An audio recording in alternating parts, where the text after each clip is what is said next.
Hi guys, welcome back to my channel. If you're new here, my name is Abby and I create videos all about houseplants and houseplant care and all that kind of thing. So if you're into houseplants or plants in general, just stick around.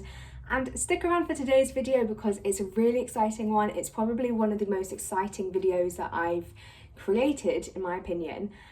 So I've been invited into GrowTropicals just to check out their houseplants. And I think when I got when they said, do you want to come in and have a look? I was like, absolutely, because I will never see these plants in person unless you go to a more of a specialist plant shop, and they do specialize in rare and uncommon houseplants. And there are some on their website that I've always admired and looked at because they are on my wish list, like the Pictum tricolour. And the opportunity to see these amazing plants in person is amazing. So I really hope you enjoyed this tour that I'm going to give you. And don't forget to like this video if you enjoy it, and don't forget to subscribe, and I will catch you at the end.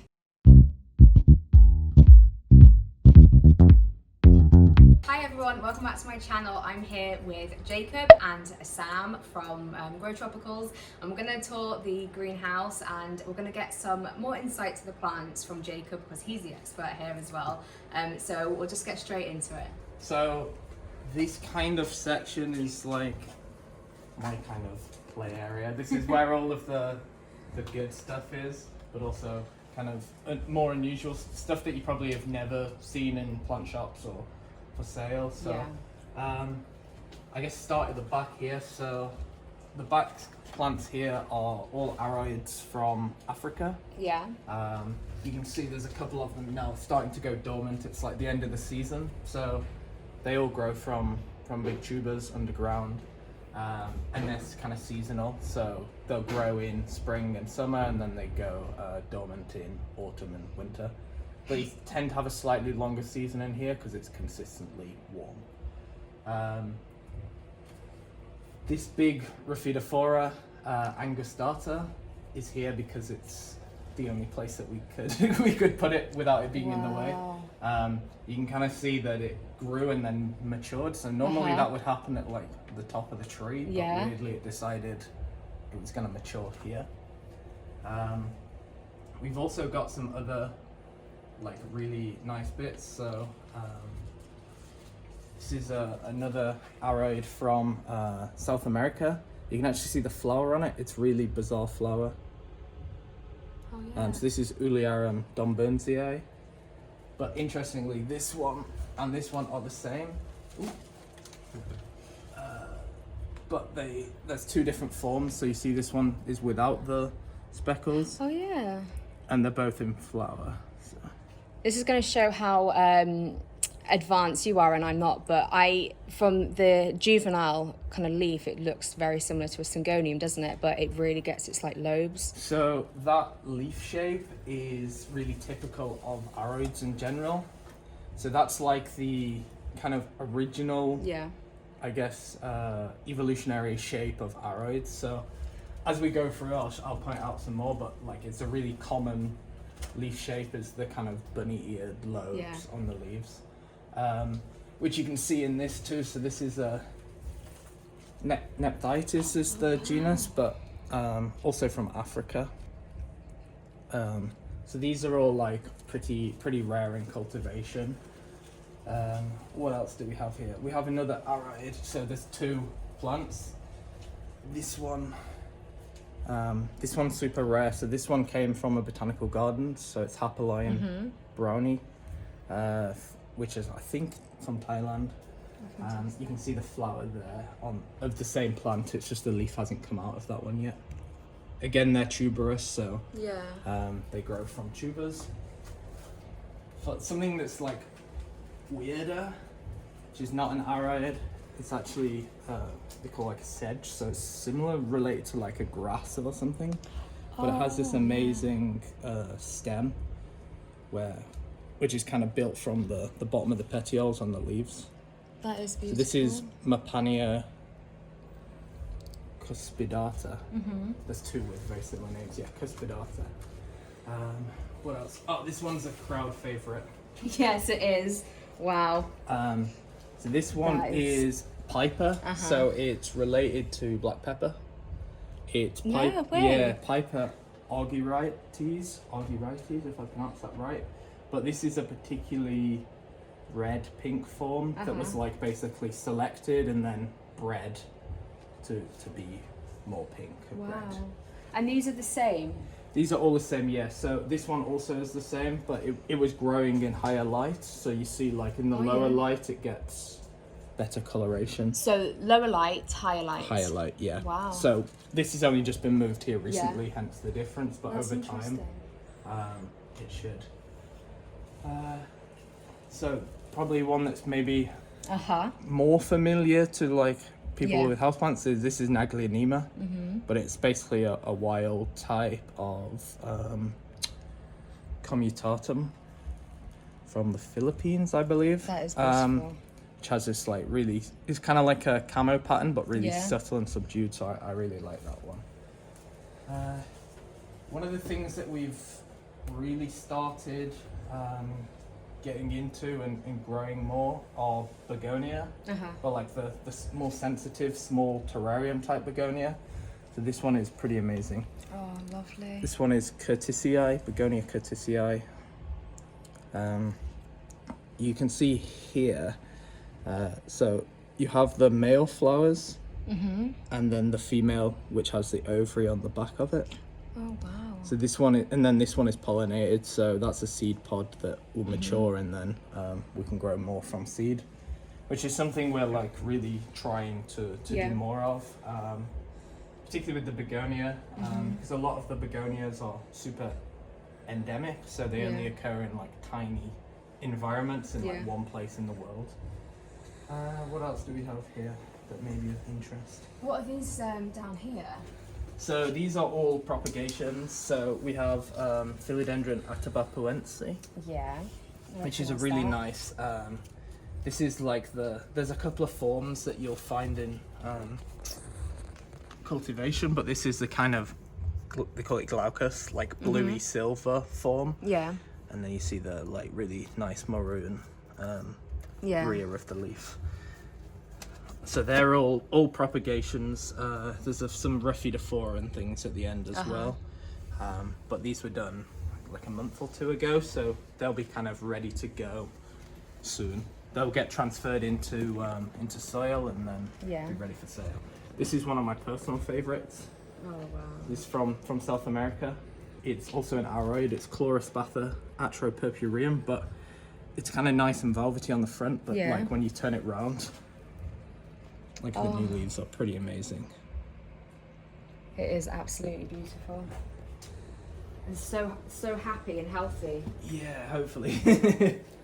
What about this purple one? I do recognise this. Yeah, so this purple one is, you can actually grow it outdoors as well, this one, but we're trialling it indoors here just to see.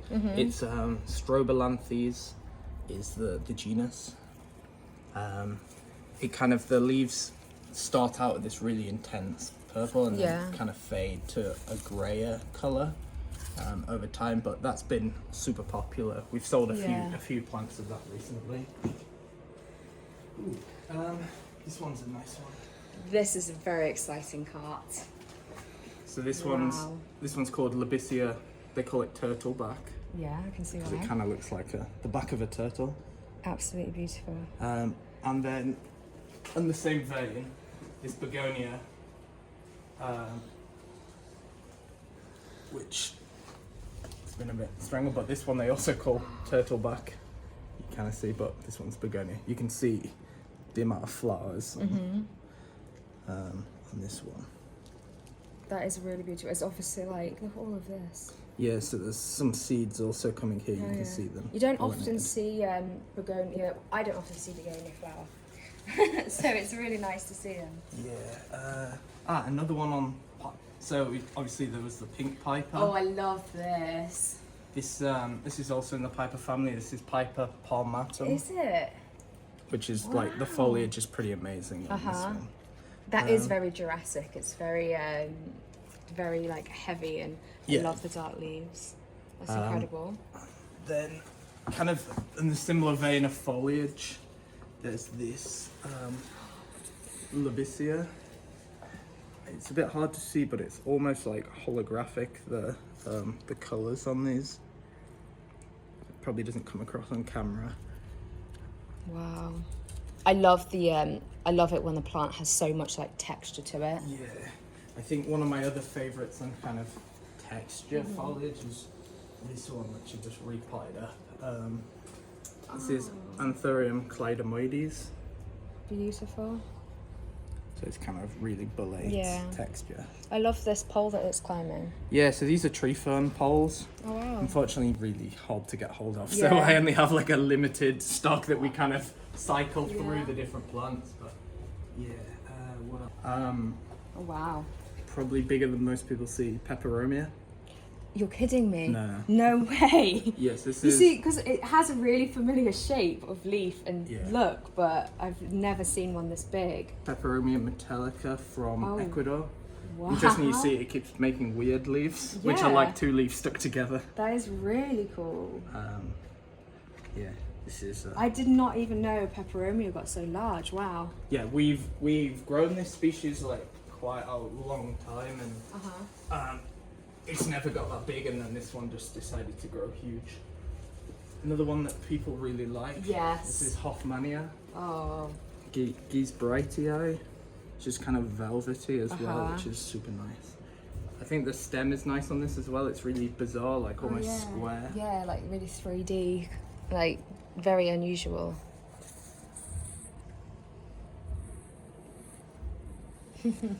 So you see this one a lot in botanical gardens. They often have big plants of it. What else do we have? What's this guy here? So this is the same species as the other one I showed you, the other Libicea, but just grown in different conditions. So the colour is like really dependent on the conditions it's grown in. That's amazing. All of them around here are just like so eye-catching. This one's pretty amazing as well. This Libicea. And it almost looks like it's got like you know, like a Venus flytrap edging to it. Yeah, it's got little serrated margins underneath. This one as well, people tend to like. Oh my goodness, that's really unusual. So in Indonesia, they call this one the butt piper. Yeah, because it kind of feels like a piper, but actually, the genus is Pterosanthes. Oh really? Yeah. It's really still quite uncommon. We have a few of them in propagation as well.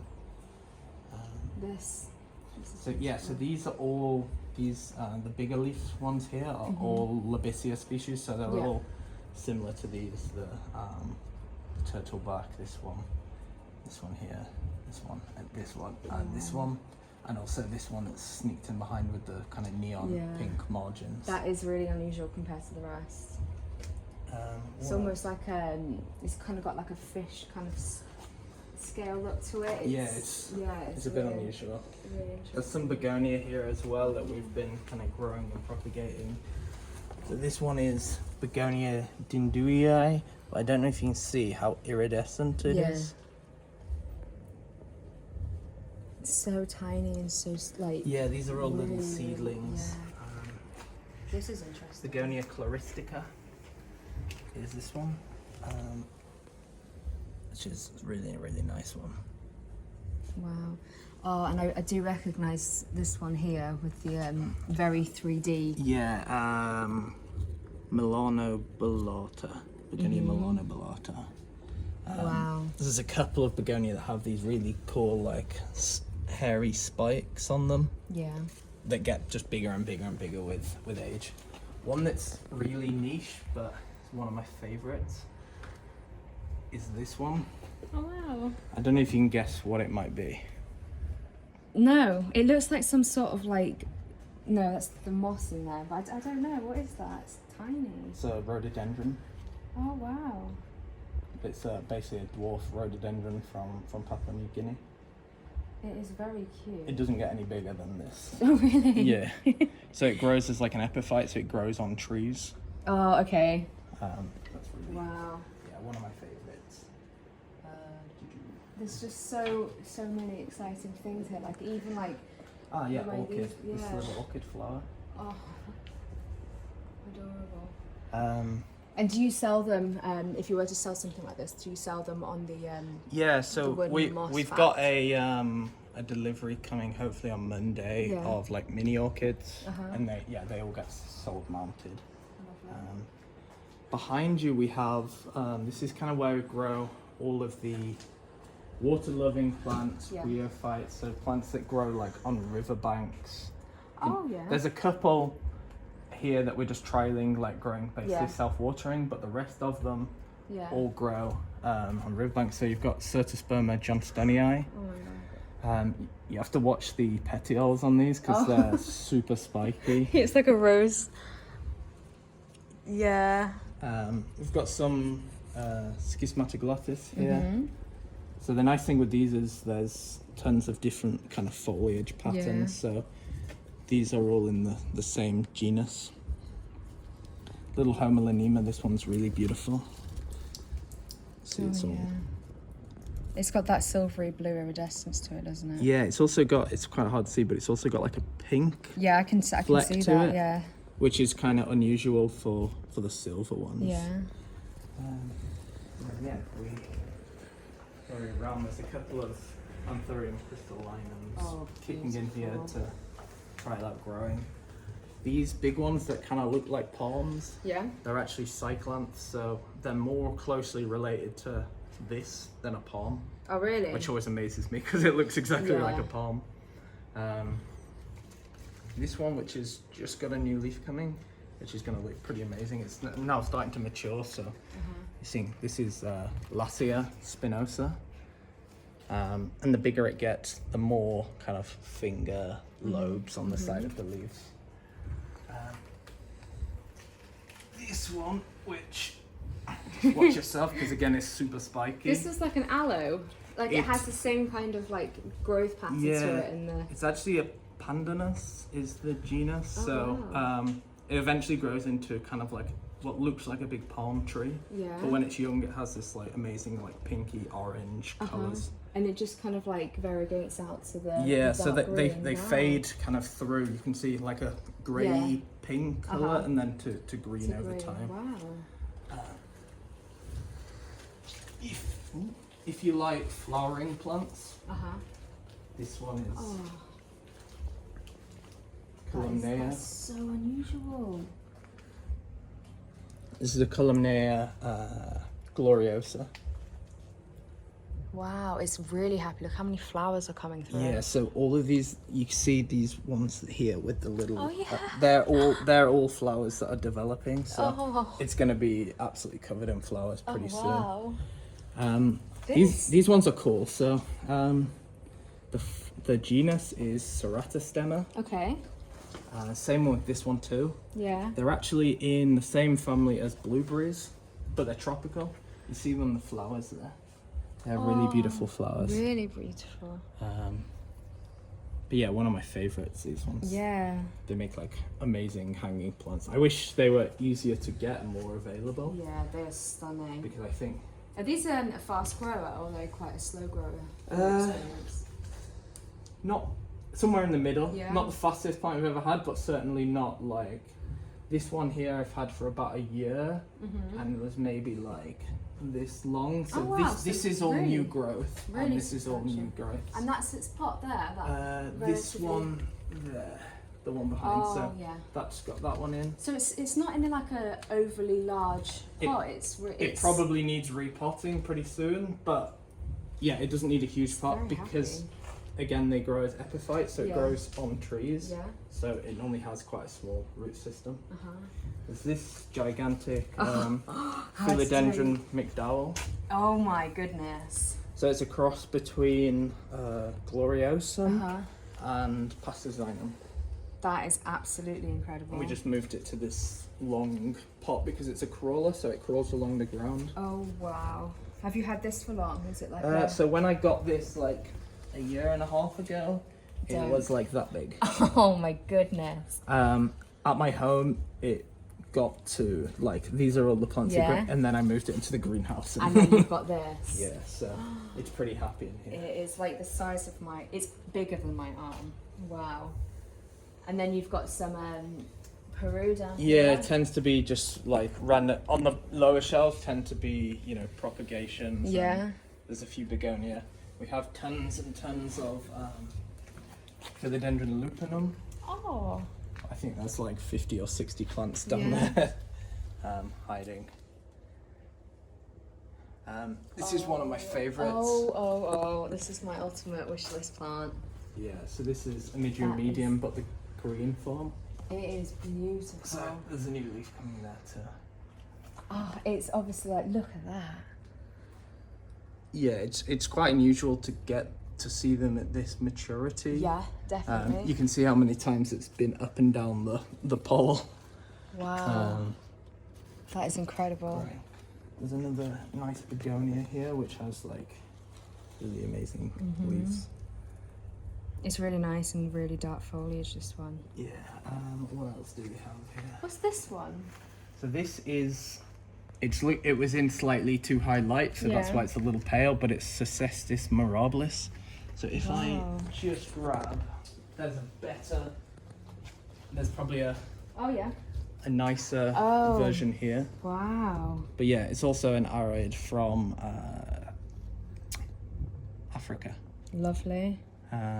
It's weirdly closely related to Monstera.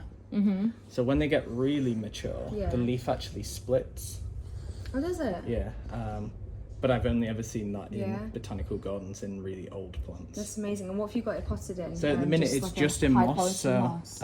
yeah, what we tend to do with a lot of the plants when they come in on import, they often come with like no roots. Yeah. So we put them in moss to Yeah. root, and then we transfer them to soil once they have a decent root system. So this is Aglionima Pictum tricolor. This is really beautiful. So I've had this quite a while because these are actually quite slow growing. Oh, are they? Yeah, but now it's really happy. We just sort of potted it Yeah. a couple of days ago. So all of this stuff has just been repotted into bigger pots. Oh, you've got another wish list here. Look at that. Yeah, so that's a big Burley Marks fantasy, Wow. which I just repotted yesterday. There's a few plants in that pot now. That you don't often see that, like, anywhere really. So, well, all of these are really hard to get your hands on, but... There's a variegated Anthurium here. Oh yeah, it's so subtle and beautiful. Yeah, I think it's quite nice. It's really nice. These are, again, probably some of my favourite ones down here. So these are variegated Sperma, so the same as the Yeah. big with the big red spiky one up there. But it has a really cool flower as well. See, it's kind of like black and white. But there's a couple with like really amazing foliage. Oh wow. That's amazing. This is not looking amazing at the moment because, yeah, it's looking a little rough. It had a few mites on it, so we had to kind of treat it. But Oh yeah, my goodness. Monstera obliqua. Oh wow. Then up from here, what do we have? This one, which is pretty beautiful. So this is Philodendron Mcdowell, but I think the leaves come out in this nice colour, but the petioles are pretty amazing on this one. Wow. They're really beautiful. They're not like the Squammy Farm or more. They're just a bit. They're really subtle. So there's a bigger one here, which doesn't have the new leaf colour, but you can kind of really see the petiole. That is neon. Yeah, it's super red. Wow. That is absolutely incredible. Philodendron Gloriosum. Oh. This is an Ecuadorian form, so it's Okay. slightly stronger veins than maybe the ones that you see Yeah. commonly in garden centres. I also feel like it's a slightly more elongated leaf shape. Yeah, as well. slightly different shape. Yeah. This one is pretty beautiful as well. So this is Philodendron Heterochristm. I think I butchered that name. You're doing very good and much better than me. But yeah. What else? This one's one of my favourites. So Philodendron Haltianum. I've never seen anything like that before. It has these really cool, long, thin, lobed leaves. How old is that plant, do you think? To get into that. I mean, do they... So when I got it, it was kind of there. Yeah. And that was about a year ago. So the rest of the growth is probably in the last year and a little bit. Strange fern. This is a fern? It's a fern, yeah. So Elaphaglossum crinitum. Look at it's spiky on the back. It's actually just hairs. They're not. Oh really? Yeah. Oh wow. They're really bizarre. That is really weird, and it's got that kind of like that rabbit's foot fern style. So you see this like the rhizome on it. Yeah. Gosh. Then we've got a couple of Anthurium crystallinums, nice forms that we tend to. They're quite variable because often they come as like they hybridize really easy. So when they grow them from seed in the nurseries, you get a few hybrids. So we tend to keep the weird and interesting forms. Yeah, definitely. So there's a few there. I'm loving this one here. So this is. It had some small fungal issues, so it's not looking as good as it could be. But this is Anthurium regale. So you can see the other leaf on that one up here. It has new leaves coming, so I'm hoping that the next one will be really nice. This one is Anthurium Bessii af. I've never heard of that Anthurium before. So it's a nice, really like dark plant. Anthurium luxurians, which again, if you like the kind of texture. Yeah. And then you can see the new leaf is coming just behind there. Oh wow, these are absolutely incredible. We have a few really nice forms of Anthurium loroquionum. Yes. And I love the way they grow in. Like they always seem like they're going to have such a small Start leaf. with a tiny leaf and then they just keep growing. It makes you panic a bit, doesn't it? it? Oh, it's incredible. And then there's a really nice one of the same one here, but you see we kept both because you see the lobes at the top. They're like completely different shapes. And they're the same plant? Same plant. Because that's very similar on the left to a forgetii, because you can't really see. Yeah, so there's almost no sinus on that, whereas this has got the big lobes. Wow. Here's another nice Anthurium. So this is Schismatic. Oh my goodness. Which is a really beautiful one. It's just about to start coming into flower. You can see there, that's the flower growing and then a new leaf as well.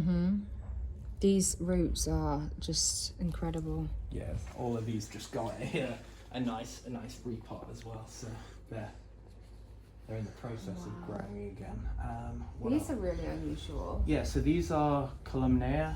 I'll just grab. I have a nice example. So they were all the mother plants that we got. Okay, so this was the mother plant. Yeah, and when we import them, they tend to not do amazing. So they lose some leaves. That's why these tend to look straggly. But this is one we grew from seed.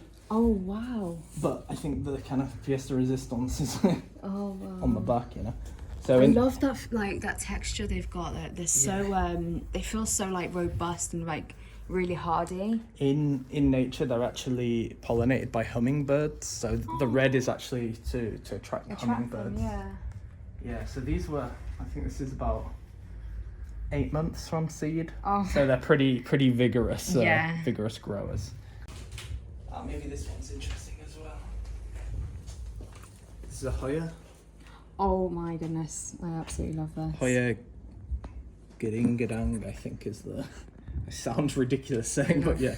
So the more light it gets, the kind of redder you can sun stress it. So I just moved it to higher light, so that's why it's going back red again. But I love this one. It's kind of like a dinosaur skin or something. It's absolutely amazing. I've never seen anything but pictures of this species. Incredible. I love the Hoya roots as well. They're so fine, but they're just so hardy. This one's maybe interesting. Oh my goodness! This is like a fish it's a kind fern. of. Is it? Yeah, Microsorum thailandicum. Wow! And so, does the new growth grow through this really neon blue, and then it go green? It fades a little bit, but even the old stuff is still kind of blue iridescence to it. Wow, that is a really interesting one. Yeah, so that one's super nice. And then here underneath there's a few, so these Humata Nema. Yeah. With amazing patterns on there. And there's another species of Humata Nema in here, which is one of my favorites. So it's got this kind of, it's maybe hard to see on camera, but this really nice texture. And then on the other side of the leaves, they're like completely maroon. This is a species from Sumatra. I believe it's still undescribed at the moment, so there's not there's not a name on that one. What else do we have? Colocaceas. Yeah. So that's So mojito, white lava, and then there's the black sapphire one. There's this one here. It's pretty much the end of their season, so I think they're all going to start going dormant again. It's sad, isn't it? I like it in some. It's frustrating because sometimes you're like, they're looking good, and then they go down, but it also means we have space to grow some other things while they're resting. What's this plant? This has caught my eye. Yeah, so that is a Schismatic Lotus. It's Haichii is the species name. Super rare, that one. So it actually came from a friend who collected it in Borneo many years ago. Oh, really? Yeah. There's some more forms of Monstera obliqua here. Different forms. Yeah, so this is Monstera obliqua amazonas. This is a CF obliqua. This is a really cool one. This is a dwarf Antherium, which grows kind of like stingray foliage. A bucket of various things, but the interesting here is you can see, so this is a leaf from the big Peperomia. Yeah. Just pop it in moss and then you get the new plants growing on it. Occasionally stuff gets chucked in buckets and then we get new plants. So it's a surprise what comes out. This is really beautiful. Yeah, so this is again, this was in slightly too much light and kind of got a bit neglected, so it's not looking amazing, but it's a Midrium also, a Midrium zipalianum. That is really beautiful. The chlorisbather I showed earlier, Peperomia, this is a big one, and you can just see the flower just behind it. Oh, lovely. So these are all recent propagations. So we've got Syngonium mojito, Albo. Yeah. And I think somewhere there should also be the Aurea variegated version. And then we've got a few Three Kings, which are always really a favourite. Yeah. So I have I had a really beautiful mottled Syngonium, and it arrived incredible. Yeah. And then it's going more. It's kind of reverting. Yeah, and I think I'm giving it too much light. I actually find more light the better for these, but also food fertilizer. Right. Okay. Because the lighter mottling areas have less chlorophyll. Yeah. They need more energy to sustain the leaf. The same as with an albo. Yeah. Obviously, there's no photosynthesis occurring there. Here, it's a little bit less. But still. Yeah. Lots of fertilizer helps them really look their best. Interesting. I'll try that. What's this unusual plant over here? So this one here. Yeah. So this is. That's really pretty. Variegated Amidrium medium.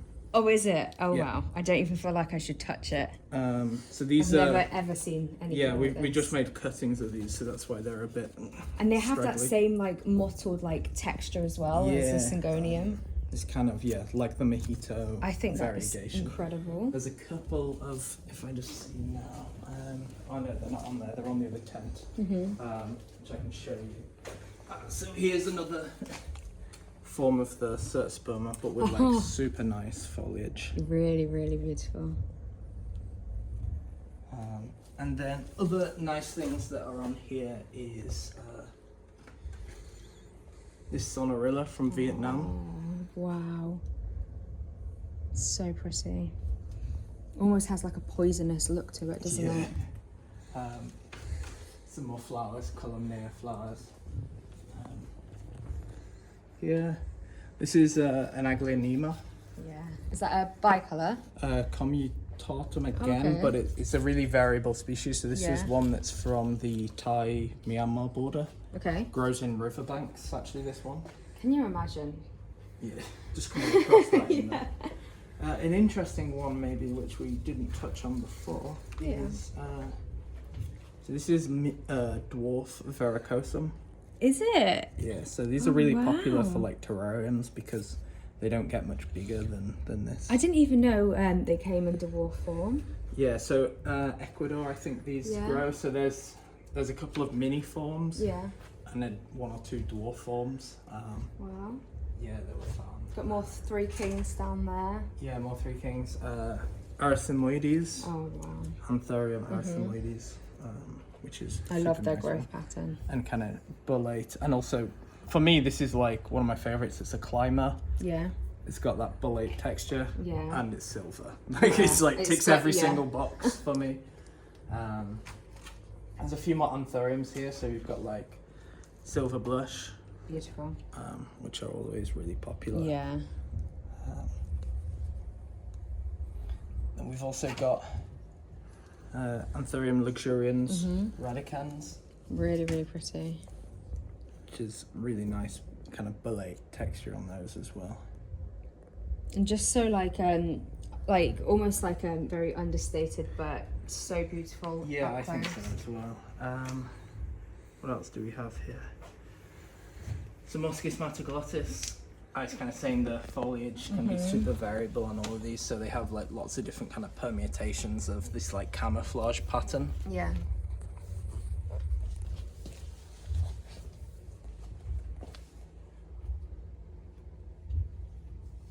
Yeah, just begonias, some more columnea at the back with a flower. So these were all taken from cuttings not that long ago, but clearly pretty happy. Very. This tree fern, which was more of an experiment more than anything. I was Yeah. like, I wonder if I could grow a tree fern in the greenhouse. How long have you had this for? A few months. The problem was, I bought it this big thinking, oh, you know, it's going to be like perfect height. Yeah. And then forgetting that the Fern fronds grow really huge. Wow. So a few of them kind of bonsai'd themselves, but now it's found where the seedling is, it's starting to fill out. And then we've also just planted a few plants onto it That is really clever. to see how they do. So That is really clever. What have you got down here? this is Mock Gravia, which is just growing up here. And this is also another Mock Gravia, so this is Alcoca. It's amazing. It's like the perfect kind of environment. It always for stays a to- little bit moist, Yeah. but not like soaking wet, which is obviously perfect for them. Wow. And have you got plans to plant more on here? Like seeds I think or we'll, maybe plant a few more bits. Yeah. There's a few seeds that you can see the seeds popping out that have been planted. Yeah. And I think over time things like moss and stuff will grow in. And It's really beautiful. it's Really a little good project. idea. I think it'd be quite nice. I love it. Probably couldn't do it in a home or something, but in Yeah. here where we've got tons of humidity. Oh, this one's nice. So this is a different form of Varicosum that just came out of Ecuador, which is called Amazon Sunset. Oh wow. Because Really bright backs. crazy texture and colour. Wow. Even the new growth is like so deep Bright and red. Like almost fake red colour. Yeah, exactly. If you saw a photo of that, you'd think it was definitely enhanced. What else do we have down here? These are all propagation stuff that's being organised. We have a few things growing here too. Mounted, so like miniature fern species, which we kind of grow for terrariums for people who keep dart frogs and those kind of things. Lovely. So yeah, there's quite a few ferns. These are all ferns here. Oh, I would never have said the one you just touched there was a fern. Yeah, you can kind of tell with the hairy rhizome again. You know, similar to, as you say, the rabbit's foot fern. And then this one, which is Humata Heterophylla, which has really beautiful texture. I think it's quite nice to grow them mounted as well. Yeah. It feels a little bit more natural than Yeah, absolutely. sat in pots. And they always do better when like a climbing plant actually has something to climb on. Exactly. Even though sometimes it's not convenient, but it just It is much better. That's absolutely incredible. Yeah, It's I think that's a like whistle-stop tour. We could spend all day going through the boxes and things. It's an absolute dream. I don't know any places where you can buy unusual and rare houseplants, like in England, that you kind of trust. You know where they've come from. You know they've gone through that whole process of being looked after, and it's just absolutely incredible what we've got here. Yeah, thank you. Yeah, there's a couple of people doing it, but I think we're probably one of the biggest now. Yeah. And I think when we started this, what we were really keen on is the propagation side as well. Yeah. So it's not just the importing, it's hopefully growing them on for some of the bigger specimens that you saw, chopping them, propagating, and then hopefully we can start to kind of release some plants that are fully grown ourselves, hybridizing, growing begonia and things from seed. And then once we build a second greenhouse in here, that's going to be purely, it'll be bigger than this space, but purely just with propagation. So that's going to help us a lot as well. And do you find, because you have like optimum environment, do you find that you do get growth all year round? Yeah, because I think the one thing that helps the plants thrive in here in general is the stability of environment. So it's kind of always the same temperature, drops a little bit at night, humidity is controlled. So whereas in the house, obviously, it's like heating comes on, temperature goes up, drops, it's fluctuating throughout the day. So here we tend to, as long as we keep it warm, keep them watered, fertilized, they tend to grow year round. Just keep going. Which is nice when all the plants at home are like. Well, that was amazing. Thank you very much for inviting me in and showing me around. I've seen a handful of plants that I recognise, but that's it. I think even we've had people come in who are like very into rare plants, and still like, I have no idea what this one is.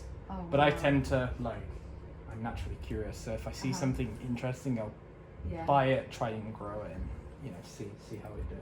So how long have you been collecting houseplants for? About 3 years. Okay. Yeah. So it was. You've done pretty well for a collection. Yeah, it was about a year before lockdown, and then I think like everybody, lockdown accelerated, but for me it was accelerating the business idea. So it's been a whirlwind 2 years, but it's really great. And, it's quite a rewarding thing as well. It's kind of calming to be in here working. It is. It's so tranquil, and it is very, like you say, very rewarding when you are obviously growing. Like you've got your mother plants over there, and then as you say, you have more propagations, and it's forever giving. So I've just finished editing the video, and I am very aware how many times I said the word wow. I think it was in its 50s, which is quite a lot, but it really goes to show how truly amazed I was by being in their greenhouse. It was so incredible, and just seeing plants that I wouldn't normally see in person, so I would only ever see in photographs or Instagram, but also being exposed to plants I've never even heard of. So thank you very much, GrowTropicals, for the opportunity. And then we also filmed a second part of the video. So I looked at their propagation boxes, and they had a lot of them. And we also looked at their substrates and what makes them so special and different to other people's.